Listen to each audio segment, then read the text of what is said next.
Hey everyone, it's Jenny, and today I'm going to show you a few ways that you can dry flowers and or kind of press them in a way. The first way for just drying is just the natural way, just having them kind of set out just like these and dry. You can kind of see these are roses that I just set out. I didn't do anything with. They just dried on their own. I didn't press them, anything like that.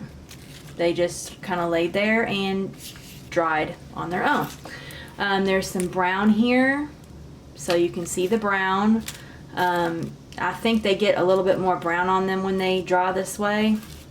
They don't keep the color as good, but these are still pretty. Like, I could still take the heads off of these and like put them into crystals or something like that. I think they're still really pretty. But that is one way that you can dry flowers. Just leaving them out and letting them dry. Another way that you can dry flowers is just, the old-fashioned way of putting your flowers in a book. Like a book. Just any book. This one here was one that my grandfather had. So you would just you want to make sure the pages are kind of like this kind of material, not like old pages. It kind of wants to have kind of a semi-gloss kind of texture to it. I think that holds the color really well in the flowers if you're trying to press in a book. But what you would do is you would just take the flower, which this one is already pressed, but you'll take the flower, put it in a book, and what I do is I'll either take the book that has the flowers in it and set a whole bunch of books on top of it, or I'll take it and put it in between my mattress and box springs and just let it sit there for weeks, and then I'll check on them a few weeks later and the flowers will be pressed. There's that. So I'll show you some flowers that I pressed in a book. There's these. These are like a bluish kind of purplish color. I did put those in the book. There's these. I pressed these in a book. This daisy here, that's another one I pressed in the book. So, and if you're wondering where I got these little pouches, I will link them down below in the description box. But this is just one way that I can store pressed flowers. You can do that in a photo album and stuff as well, or just in a box. Or a drawer. This here is somewhere that I just kind of stash dried flowers that I have. Like this rose, and then there's just a lot of just dried flowers in here. So that's that. And then with this, I'll have the lid, and I just kind of put the lid on it, and I'll store it away. That way they're not out in sunlight or anything. So this kind of helps them keep their color even more, just kind of being in a, a shady kind of area. Like these that I have in these pouches, I'm gonna get a box for and just kind of put them in there and let them stay in there. Okay, so that was one way, or two ways now that you can press or dry flowers. Another way is just a press, a flower press, which I have this walking press that I purchased off of Etsy, and I'll put the link down below for that as well. But it's just basically a flower press is two pieces of wood, and then you do you can use this thick, really thick multimedia type paper. And you would just do paper, well, you'd have your paper, then you'd put a flower or whatever you want to press, and then you'd put this paper on top of it, do another flower underneath there, do more flowers, and then you would just do that. So that's kind of how that works. This is just a little walking press. It does have a strap closure, and I could put this in a bag or whatever and pack around with me, and if I see some flowers that I'm wanting to press, I can sit down on a bench or whatever, put them in my flower press, and just keep on going. But of course you want to always make sure that you have permission to take the flowers that you're looking at. This is a bigger press. It is from Nature's Pressed or something like that on Etsy. It's where I like do get pressed flowers if I don't have any. Like I will purchase some from them for my resin stuff. This was actually sent to me on accident. It was someone else's order, but then I contacted them about it and they told me just to keep it. And they still went ahead and sent me my order, so it was really nice. This just has the straps like this, and it has the 2 pieces of wood, but then you see there's cardboard, 2 pieces of paper, cardboard, 2 pieces of paper, cardboard, 2 pieces of paper, and so on. So my flowers are pressed in between these 2 pieces of paper. So that's where you'd want to put your flowers. The other bigger presses, some of them have like screws and like bolts and stuff. Bolts and like nuts and stuff that you can like just tighten it down that way. I do like the straps. It's really easy for me to smush them together and then just pull the straps, and you know, I'll just leave them in there for, again, I mean, just same as the book, it might be, you know, about a week or 2. And then just leave them in there and let them dry. Another way that you can dry flowers is Silica Gel, which I will link the kind that I use below in the description box. But I have some flowers here that I dried in Silica Gel. These are roses. And I actually figured out the best way to dry the roses in Silica Gel from watching Artsy Mad Woman. I was smushing them down in there, which you can kind of see this rose is really smushed. Well, that's because I just took it and smushed it down in the Silica Gel, so it looks smushed, which I could still use the head of this and put it in like a crystal or something. So that's still usable. But she has a good video explaining this and everything, but basically what I did was I put, you know, a layer of Silica Gel in a tote, and then I just set the rose down in there that I wanted to dry.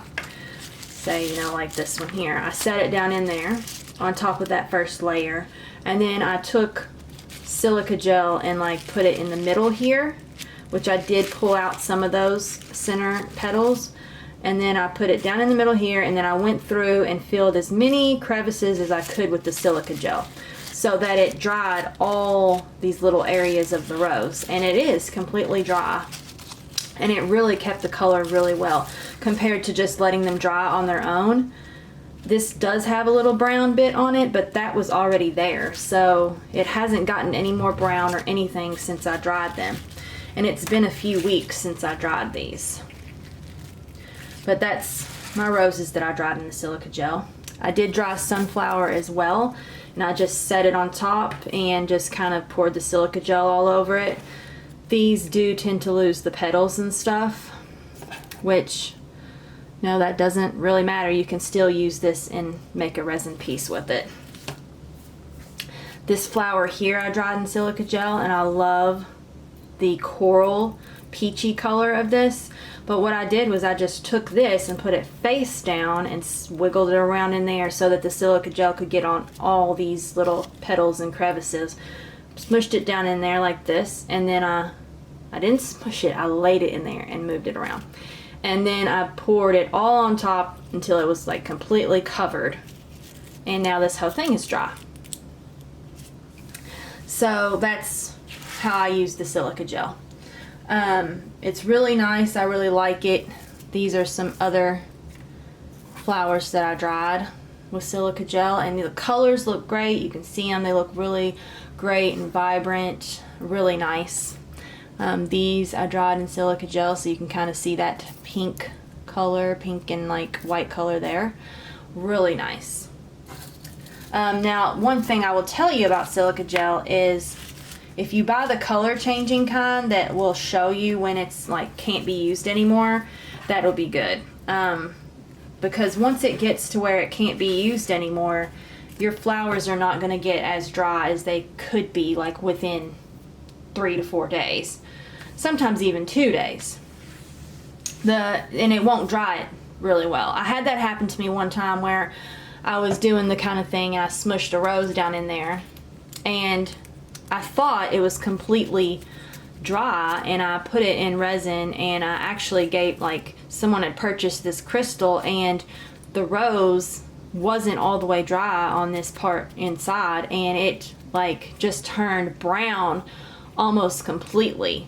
And that's one thing, like, you can't really put fresh flowers in resin. Like, if they have moisture in them at all, it could really affect and change the color of the flower. So you have to make sure it's completely dry when you put it into resin. Now, some people have put fresh flowers in resin before, and you can with some, but there's not really an official list of which ones you can and can't do. So if you're making something for someone, the best bet is just to make sure that the flowers are completely dry before you put it into any kind of resin. So that's with the silica gel, all these right here. I really like how they turned out. It's really nice. The last thing that I have done to dry or press flowers was using the microfleur. I actually had the big one of this, like, I think it's like 9 inches or something. I had that one, and I purchased it and used it, and I hated how it worked. Like, some of my flowers would get burnt and stuff, so like I failed the first time I used it. But I figured out what my problem was. One problem was I had purchased the bigger one, and my microwave couldn't do the bigger one. I needed to buy the smaller one because my turntable, like in the little turning tray in the microwave, wouldn't turn. Like, the microfleur kept getting caught on it because I have a really small microwave. So I needed the smaller microfleur. That was one thing. That way the whole flower is getting, you know, the full rotation, and it's not just one spot constantly getting the heat to it. And then I was only doing it, like, I was doing it for longer bursts instead of 10 seconds. And another thing was I didn't like the fabric that came with it. And I seen somewhere where someone had commented on someone's video and saying to use like paper towels, which that's what I started doing, and I really actually like that. But this is the microfleur, and it's the smaller one. It's like 5 inches, I think, like across and everything. It has the holes here for like steam to come out, so when you first take it out, this might be a little bit warm. But you got these little things on the side. This is how I have mine set up. The top right here, and then I have the pad. Then I have the fabric, which this is the fabric that comes with it. Now, the reason why I hated this fabric is because I wasn't using paper towels, so my flowers would get stuck to this fabric, and it would stain it and everything. Like, this one here is actually a little bit stained right here, but it's just because it went through the paper towel. Like, that's how much your flower will, like, the moisture will like stick to this fabric. So I do recommend using the paper towels, but just keep in mind that when you do, your flower is going to kind of have this texture kind of to it from the paper towel. So just keep that in mind. But I really like using that. And then I have one paper towel folded up, and then that is where I would put my flowers, is in between these two paper towels. Then on the other side, the bottom, you know, would be the bottom paper towel, and then I have the bottom piece of fabric, and then the bottom pad, and then the bottom piece. So it goes hard bottom piece, pad, the fabric, paper towel, whatever flowers I would want to dry, and then I'd lay my other paper towel on top, and then I would lay my fabric on top of that, and then that. And it still closes up really well. Like, I haven't done like really thick flowers in this, and I wouldn't, because more than likely a really thick flower I would probably use the silica gel for. But this worked really well. I'm actually making memorial flower pendants, and I used this to dry the memorial flowers. So that was really helpful.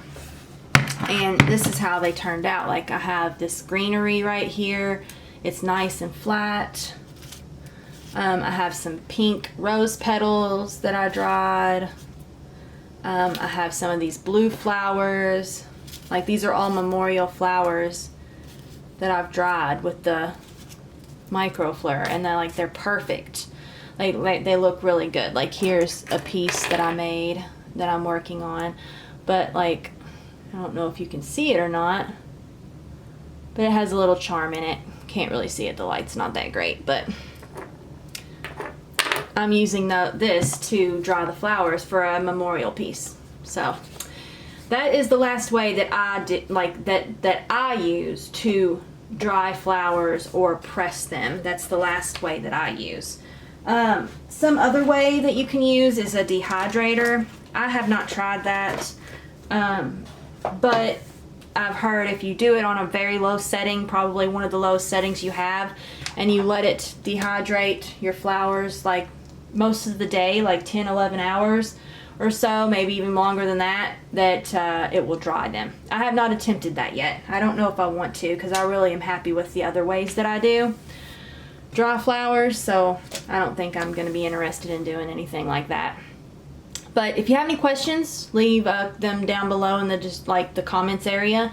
I will try to link everything in the description box that I've mentioned, and I hope you have a wonderful day, and I hope you enjoyed this video.